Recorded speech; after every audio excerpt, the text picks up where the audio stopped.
Delve Underground is making sustainability part of how we operate our business and not just part of our projects when clients request it. I want to instill in my children the ethos of making the world a better place. Today, what I learned back in undergraduate is truly hitting home with clear evidence of the observed effects of the Anthropocene, or the period of time in which human activities have had an impact on the Earth. While sustainability started for me as just a theory, when LEED took hold of the architectural world back in the early 2000s, it was clear that these concepts would cross over into infrastructure. There are several sustainability framework rating systems such as Envision, LEED, and ISCA, and we have certified sustainability professionals in these framework systems. Construction materials, construction energy, and construction transportation are important measurements during the design and construction phases of the project lifecycle.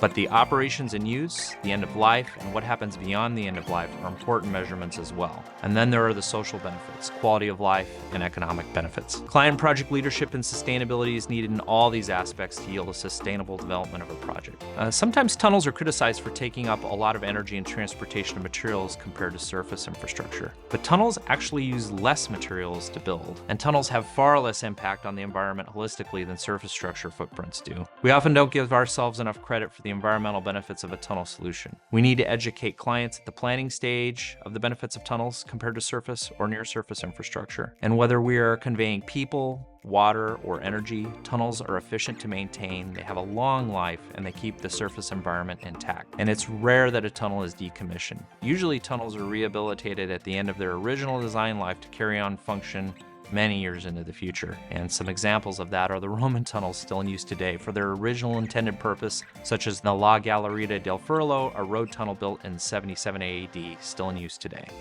The Bay Tunnel. We helped the SFPUC switch from a surface and submarine pipeline to a tunnel underneath the Don Edwards National Refuge.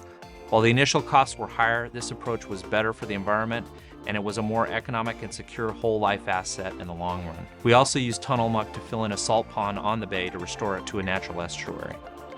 Delve Underground is committed to making everything we can influence more sustainable and to create resilient infrastructure that benefits communities now and into the future.